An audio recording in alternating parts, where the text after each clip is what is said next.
Israel ಜೊತೆ Saudi secret deal, Trump ಜೊತೆ ರಹಸ್ಯ ಫೋನ್ ಕಾಲ್.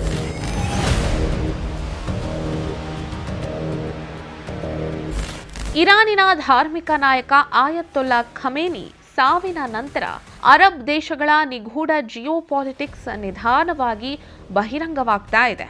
ಇರಾನ್ ವಿರುದ್ಧದ ದಾಳಿಗೆ ಇಸ್ಲಾಂ ಹುಟ್ಟಿದ ದೇಶವಾದ ಸೌದಿ ಅರೇಬಿಯಾ ತಾನೇ ಸ್ವತಃ ಮಸಲತ್ತು ನಡೆಸಿತ್ತು ಅನ್ನೋದು ಈಗ ಬಹಿರಂಗವಾಗಿದೆ. ಇದಕ್ಕಾಗಿ ಸೌದಿ ಅರೇಬಿಯಾ ಇಸ್ರೇಲ್ ಜೊತೆ ಕೈ ಜೋಡಿಸಿತ್ತು ಅನ್ನೋದು ಅರೇಬಿಯನ್ ವಲಯದ ರಾಜಕೀಯಕ್ಕೆ ಹಿಡಿದಂತಹ ಕನ್ನಡಿಯಾಗಿದೆ.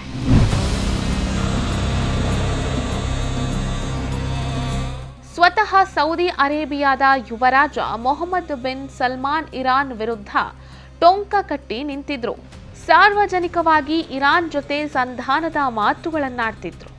ಆದರೆ ತೆರೆಮರೆಯಲ್ಲಿ ಅವರು ಅಮೆರಿಕದ ಅಧ್ಯಕ್ಷ ಡೊನಾಲ್ಡ್ ಟ್ರಂಪ್ ಅವರಿಗೆ ಇರಾನ್ ಮೇಲೆ ಬಾಂಬ್ ದಾಳಿ ನಡೆಸುವಂತೆ ಪದೇ ಪದೇ ಒತ್ತಾಯಿಸ್ತಾ ಇದ್ರು ಅಂತ ವರದಿಯಾಗಿದೆ.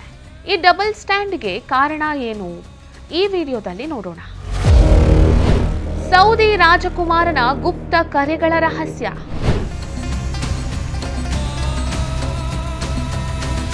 ವರದಿಗಳ ಪ್ರಕಾರ ಮೊಹಮ್ಮದ್ ಬಿನ್ ಸಲ್ಮಾನ್ ಅಂದ್ರೆ MBS ಟ್ರಂಪ್ ಅವರಿಗೆ ಹಲವು ಬಾರಿ ಖಾಸಗಿ ಫೋನ್ ಕರೆಗಳನ್ನ ಮಾಡಿದ್ರು.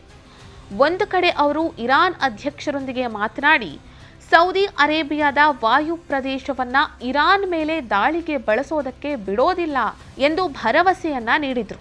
ಆದರೆ ಟ್ರಂಪ್ ಅವರೊಂದಿಗೆ ಮಾತನಾಡುವಾಗ ಇರಾನ್ ಈಗ ಹೆಚ್ಚು ಅಪಾಯಕಾರಿಯಾಗಿದೆ, ಈಗಲೇ ಕ್ರಮ ಕೈಗೊಳ್ಳದೇ ಇದ್ರೆ ಮುಂದೆ ಕಷ್ಟವಾಗುತ್ತೆ ಅಂತ ಒತ್ತಡ ಹೇರಿದ್ದ ಅಂಶ ಈಗ ಬೆಳಕಿಗೆ ಬಂದಿದೆ. ಇರಾನ್ ವಿರುದ್ಧದ ದಾಳಿಗೆ ಈ ಒತ್ತಡವೇ ಕಾರಣ ಅನ್ನೋದು ಈಗ ಗುಟ್ಟಾಗಿ ಉಳಿದಿಲ್ಲ. ಈ ದಾಳಿಯ ನಂತರ ಮಧ್ಯಪ್ರಾಚ್ಯದಲ್ಲಿ ಯುದ್ಧದ ಭೀತಿ ಹೆಚ್ಚಾಗಿದೆ. ಸೌದಿ ಅರೇಬಿಯಾದ ಡಬಲ್ ಸ್ಟ್ಯಾಂಡ್ ಯಾಕೆ? MBS ಅವರು ಇಂತಹ ದ್ವಿಮುಖ ನೀತಿಯನ್ನ ಯಾಕೆ ಅನುಸರಿಸಿದ್ರು? ತಜ್ಞರ ಪ್ರಕಾರ ಸೌದಿ ಅರೇಬಿಯಾದ ತೈಲ ಕೇಂದ್ರಗಳ ಮೇಲೆ ಇರಾನ್ ಮೊದಲಿನಿಂದಲೂ ಕಣ್ಣಿಟ್ಟಿತ್ತು. ಇರಾನ್ ತನ್ನ ತೈಲ ನಿಕ್ಷೇಪಗಳ ಮೇಲೆ ದಾಳಿ ಮಾಡುವ ಭೀತಿ ಸೌದಿ ಅರೇಬಿಯಾಗೆ ಇತ್ತು. ಹಾಗಾಗಿ ಸಾರ್ವಜನಿಕವಾಗಿ ಶಾಂತಿಯ ನಾಟಕವಾಡಿದ್ರು. ಆದರೆ ಪ್ರಾದೇಶಿಕವಾಗಿ ಇರಾನ್ನ ಪ್ರಭಾವವನ್ನ ಕುಗ್ಗಿಸಲು ಅಮೆರಿಕದ ಮಿಲಿಟರಿ ಶಕ್ತಿಯನ್ನ ಬಳಸಿಕೊಳ್ಳುವುದು ಅವರ ಗುರಿಯಾಗಿತ್ತು. ಇಸ್ರೇಲ್ ಸೌದಿ ನಡುವಣ ಸೀಕ್ರೆಟ್ ಡೀಲ್ ಏನು?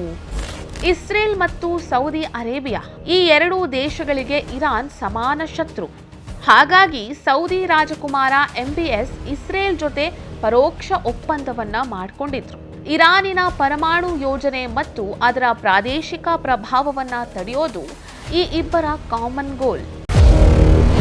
ಗುಪ್ತಚರ ಮಾಹಿತಿ ವಿನಿಮಯ. ವಿಚಿತ್ರ ಅಂದ್ರೆ ಇಸ್ರೇಲ್ ಮತ್ತು ಸೌದಿ ಅರೇಬಿಯಾ ನಡುವೆ ಯಾವುದೇ ಅಧಿಕೃತ ರಾಜತಾಂತ್ರಿಕ ಸಂಬಂಧಗಳಿಲ್ಲ. ಆದರೆ ಕೆಲ ವರದಿಗಳ ಪ್ರಕಾರ ಇರಾನ್ನ ಚಟುವಟಿಕೆಗಳ ಬಗ್ಗೆ ಎರಡೂ ದೇಶಗಳು ರಹಸ್ಯವಾಗಿ ಗುಪ್ತಚರ ಮಾಹಿತಿಯನ್ನ ಹಂಚಿಕೊಳ್ತಿವೆ. ಅಮೆರಿಕದ ಮಧ್ಯಸ್ಥಿಕೆ. ಟ್ರಂಪ್ ಆಡಳಿತದ ಅವಧಿಯಲ್ಲಿ ಅಬ್ರಹಾಂ ಅಕಾರ್ಡ್ಸ್ ಒಂದು ಚಾಲ್ತಿಗೆ ಬಂತು. ಇದರ ಮೂಲಕ ಅರಬ್ ರಾಷ್ಟ್ರಗಳು ಇಸ್ರೇಲ್ ಜೊತೆ ಸಂಬಂಧ ವೃದ್ಧಿಸಿಕೊಳ್ಳುವುದಕ್ಕೆ ಶುರು ಮಾಡಿದ್ವು. ಸೌದಿ ಅರೇಬಿಯಾ ಈ ಒಪ್ಪಂದಕ್ಕೇನೂ ಸಹಿ ಹಾಕಲಿಲ್ಲ. ಆದಾಗ್ಯೂ ಇಸ್ರೇಲ್ನೊಂದಿಗೆ ಭದ್ರತಾ ಸಹಕಾರಕ್ಕೆ ಅದು ಬೆಂಬಲ ನೀಡ್ತಾನೇ ಬಂದಿದೆ. ವಾಯು ಪ್ರದೇಶದ ರಕ್ಷಣೆ. ಇತ್ತೀಚಿನ ಇರಾನ್ ದಾಳಿಗಳ ಸಮಯದಲ್ಲಿ ಇಸ್ರೇಲ್ ಮತ್ತು ಅಮೆರಿಕದ ಕ್ಷಿಪಣಿ ನಿರೋಧಕ ವ್ಯವಸ್ಥೆಗಳಿಗೆ ಸೌದಿ ಅರೇಬಿಯಾ ಪರೋಕ್ಷವಾಗಿ ಸಹಕರಿಸಿದೆ ಮತ್ತು ತನ್ನ ವಾಯು ಪ್ರದೇಶದ ಮೂಲಕ ಮಾಹಿತಿ ರವಾನೆಗೆ ಅನುವು ಮಾಡಿಕೊಟ್ಟಿದೆ ಎಂಬ ವರದಿಗಳು ಈಗ ಬಹಿರಂಗವಾಗ್ತಾ ಇದೆ. ಅಷ್ಟೇ ಅಲ್ಲ, ಸೌದಿ ಅರೇಬಿಯಾದ ವಿಷನ್ 2030 ಈ ಯೋಜನೆಗೆ ಇಸ್ರೇಲ್ನ ಸುಧಾರಿತ ತಂತ್ರಜ್ಞಾನ ಮತ್ತು ಸೈಬರ್ ಭದ್ರತೆಯ ಅಗತ್ಯವಿದೆ. ಇದು ಇರಾನ್ ವಿರುದ್ಧದ ಹೋರಾಟದಲ್ಲಿ ಇಬ್ಬರನ್ನೂ ಹತ್ತಿರ ತಂದಿದೆ. ಒಟ್ಟಾರೆಯಾಗಿ ಮೇಲ್ನೋಟಕ್ಕೆ ಸೌದಿ ಅರೇಬಿಯಾ ಇರಾನ್ ಜೊತೆ ಶಾಂತಿ ಮಂತ್ರ ಪಠಿಸುತ್ತಿದೆ. ಆದರೆ ಒಳಗೊಳಗೆ ಮಾಡ್ತಿರುವುದೇ ಬೇರೆ. ತನ್ನ ಅಸ್ತಿತ್ವ ಮತ್ತು ಭದ್ರತೆ ದೃಷ್ಟಿಯಿಂದ ಇಸ್ರೇಲ್ ಮತ್ತು ಅಮೆರಿಕದ ಮಿಲಿಟರಿ ಶಕ್ತಿಗಳ ಜೊತೆ ಅದು ಕೈಜೋಡಿಸಿದೆ.